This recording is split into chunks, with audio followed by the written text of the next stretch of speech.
Assalamualaikum, bertemu kembali dengan Politik Semasa Channel. Sebelum mula, sila tekan subscribe dan aktifkan butang lonceng agar Anda sentiasa mendapat info-info terbaru daripada channel ini. Terima kasih. Mahkamah Tinggi Kuala Lumpur perlu menolak sebahagian daripada keterangan Setiausaha Akbar, Datuk Seri Ahmad Zahid Hamidi, Maj. Gen. B. Datuk Fazlid Orman Merican Idris Merican, yang menyerang kredibiliti saksi utama dalam perbicaraan terhadap Presiden UMNO itu, kata pihak pendakwaan. Fazlid dijadual memberi keterangan sebagai saksi pembelaan kedua bagi perbicaraan Zahid yang menghadapi 47 pertuduhan, termasuk dakwaan pecah amanah jenayah CBT ke atas dana Yayasan Akal Budi YAB berjumlah 31 juta ringgit Malaysia pengubahan wang haram dan dakwaan menerima 21.25 juta ringgit Malaysia rasuah. Kenyataan bertulis Fazlid tidak dibacakan secara fizikal di mahkamah hari ini, tetapi dianggap atau diambil sebagai dibaca.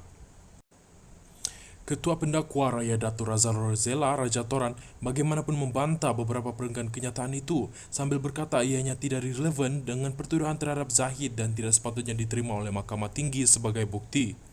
Ianya tidak boleh dibiarkan begitu saja, ia harus dikecualikan atas alasan ia tidak relevan dan tidak boleh diterima kerana fakta tambahan, katanya. Bahagian keterangan Fazlid yang dibantah oleh pihak pendakwaan telah cuba menyerang kredibiliti dan memburukkan Major Mazlina Mazlan, iaitu bekas Setiausaha Eksekutif Zahid merupakan saksi utama bagi pihak pendakwaan, tetapi Zahid dan peguamnya secara konsisten cuba menyalahkan saksi ke-90 itu di atas penggunaan cek YAB untuk tujuan seperti membayar bil kad, kredit tertuduh dan isterinya Datin Seri Hamidah Khamis. Raja Rosella hari ini menegaskan bahawa kredibiliti Mazlina sebagai saksi bukanlah isu utama dalam perbicaraan Zahid kerana isu utama harus berkisar tentang pertuduhan terhadap pengurusi Barisan Nasional itu yang juga ahli Parlimen Bagan Datuk. Mahkamah Tinggi, kata Raja Rosella, mempunyai kuasa untuk mengawal beberapa banyak bukti yang dibentangkan melalui kenyataan saksi selagi kenyataan itu berkaitan dengan isu utama dalam perbicaraan. Kenyataan itu masihlah relevan dengan fakta, sama ada fakta yang menjadi isu atau fakta yang berkaitan dengan fakta yang menjadi isu dalam kes ini. Apa yang saksi ini ada di sini hari ini membacakan kenyataan itu, ia pastinya dalam penghujaan saya yang rendah hati, ia hanyalah tambahan.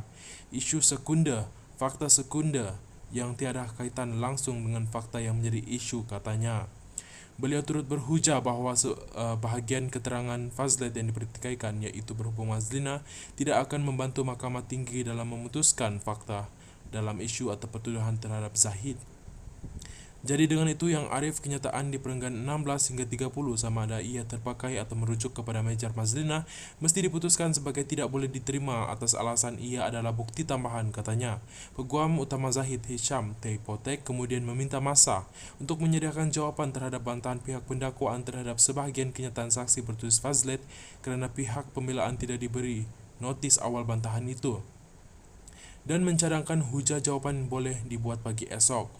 Bagaimanapun, Raja Rosella berkata pihak pendakwaan tidak perlu memberi sebarang notis kerana ini bukan bantahan awal, sambil menambah, saya rasa pembelaan dalam segala kebijaksanaan mereka sepatutnya menjangkakan bantahan seperti ini. Ini adalah peraturan pembuktian, ia sangat jelas, ia bukan sesuatu yang baru, ia bukan sesuatu yang kami reka-reka. Raja Rosella berkata pihak pendakwaan juga akan membantah kenyataan 4 lagi saksi pembelaan akan datang di mana mereka turut menyebut berkatan Mazlina. Memandangkan Hisham menyatakan perlunya masa sepanjang hari untuk menyediakan jawapan, Hakim Mahkamah Tinggi Datuk Colin Lawrence sekira memutuskan jawapan itu akan didengar esok. Saya fikir dalam keadaan itu kami akan memberi masa kepada pembelaan untuk menyelidik. Jadi saya akan mendengar hujahan jawapannya pagi esok, kata hakim itu. Pada 24 Januari lalu, Sekira memerintahkan Zahid membela diri terhadap 47 pertuduhan CBT, rasuah dan pengubahan wang haram melibatkan puluhan juta ringgit milik YAB. Beliau membuat keputusan itu selepas didapati pihak pendakwaan berjaya membuktikan wujud prima facie dalam kes itu. Sekira dalam penghakimannya berkata mahkamah membuat keputusan itu selepas membuat penilaian maksimum terhadap bukti yang dikemukakan pendakwaan. Ahli Parlimen Bagan Datuk itu menghadapi 12 pertuduhan CBT, 8 pertuduhan rasuah dan 27 pertuduhan pengubahan wang haram membabitkan dana YAB.